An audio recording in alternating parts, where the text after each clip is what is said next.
안녕하세요. 마인드 치과 원장 양재민. 김인석입니다. 다들 굉장히 많이 탄 것 같아요. 어디 다녀오셨나요? 다들 탔네요. 원장님이 제일 많이 타셔요. 네, 제가 좀 많이 탔는데요.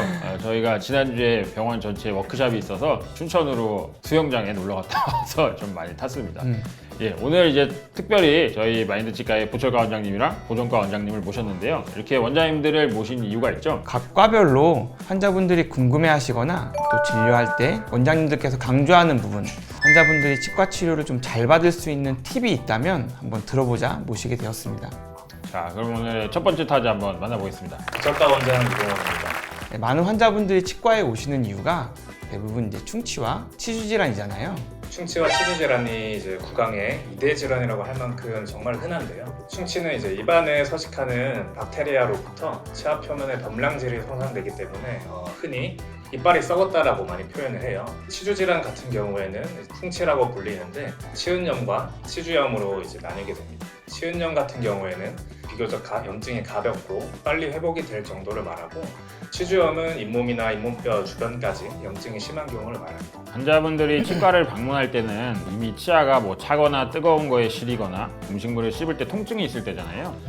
이럴 때는 또 특히 이제 충치 진행 속도가 조금 빠르기 때문에 빨리 치과를 방문해서 검진을 받아보는 것이 중요합니다. 흔히 치아를 이제 때운다고 표현하잖아요. 충치 부위를 긁어내거나 아니면 치아를 일부 삭제하거나 그 빈 부위에 무언가를 채우는 과정이 이제 치과 치료에서 이루어지는데, 환자분들이 주로 어떤 질문을 많이 하시나요? 제일 많이 하는 질문들을 보면 치아 삭제를 꼭 해야 하나요? 치료할 때 많이 아픈가요? 그리고 치료 후에 느낄 수 있는 불편감에 대해서 많이 질문을 하세요. 일단 충치가 있는 부분은 박테리아나 세균들이 살고 있기 때문에 당연히 제거를 해야겠죠. 부위가 넓은 경우에는 이제 일레이나 크라운 치료로 넘어가기 때문에 이런 경우에는 조금 적합성을 위해서 조금 더 삭제하는 부분이 있어요. 그리고 환자분들이 이제 그래서 치아를 삭제하는 경우에 많이 아프나요? 이런 게 상담할 때 가장 많이 질문하시잖아요. 그 아플까 두려운 것 때문에 치과 방문이 좀 꺼려지는 이유기도 하죠. 사실 마취를 할 때 조금 아픈 건 있는데 마취만 딱 제대로 되면 아프지 않다고 생각하시면 돼요.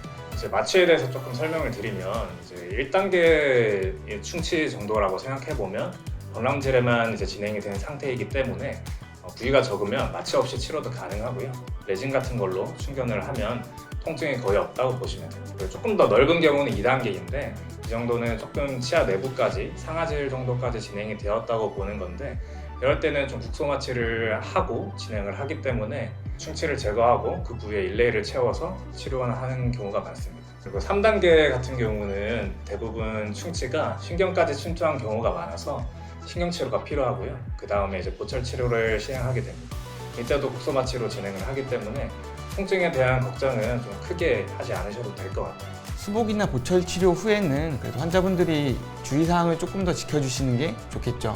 예, 맞습니다. 또 접착제마다 또 굽는 시간도 다르니까요. 처음에는 부드러운 음식 위주로 좀 드시다가 점점 강도를 높여보는 것이 좋습니다. 특히나 갑각류라든지 견과류라든지 이렇게 단단한 음식들, 끈적끈적한 음식들, 이런 거는 처음에는 꼭 피해 주시고요.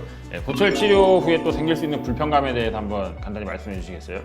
네, 치료 후에 보통 1, 2주 정도는 조금 적응 과정이 필요하기 때문에 뜨겁거나 차가운 음식이 이제 보철물과 수복물에 닿게 되면 시리거나 통증과 같은 불편함은 있을 수 있어요.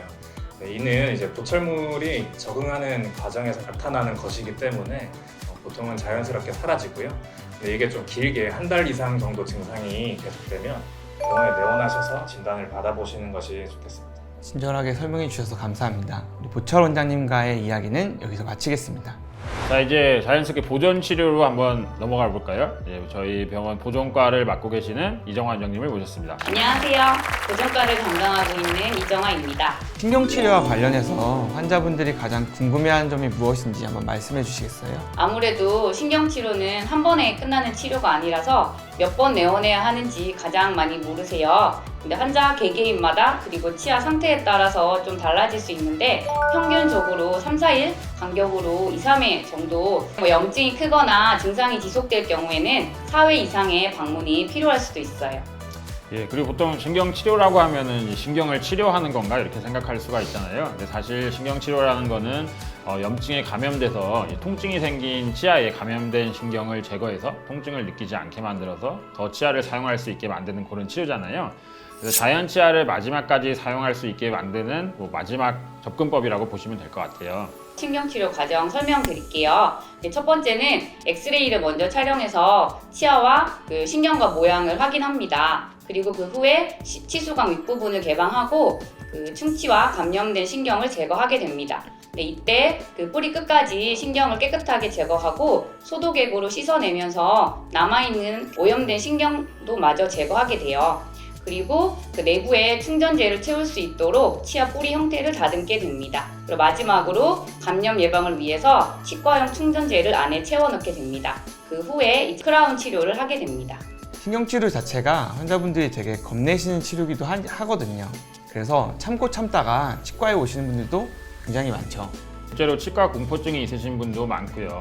조금 빠르게 병원에 왔으면은 간단하게 치료할 수 있는 치아들도 통증은 또 통증대로 느끼시면서 내원 횟수도 늘어나고 이런 경우가 많기 때문에 좀 초반에 병원에 와서 검진을 하는 것이 중요합니다. 치과 치료가 아프다는 얘기는 이제 옛날 치과 치료는 아팠다라고 생각하셔도 좋을 것 같아요. 최근에는 무통 마취기가 많이 보급되어 있잖아요. 얇은 주사기로 사람 체온하고 비슷한 마취액을 아주 천천히 일정한 속도로 주입하면 통증의 강도가 많이 줄어들어요. 주사 바늘이 들어갈 때의 느낌도 마취 크림 같은 것들을 이용하면 환자분들의 만족도가 훨씬 더 높게 마취할 수 있습니다.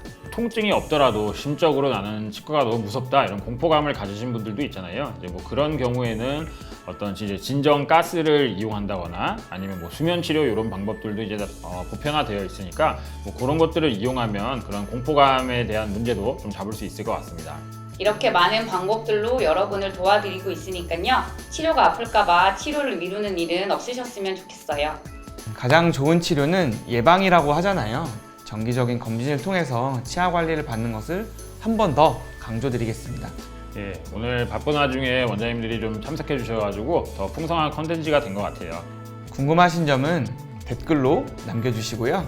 오늘 영상이 즐거우셨다면 구독, 좋아요, 알림 알림 설정까지 부탁드립니다. 지금까지 마인드 치과 양재민, 김인석이었습니다. 이정화였습니다. 네, 감사합니다. 다음에 또 만나요. 또 만나요.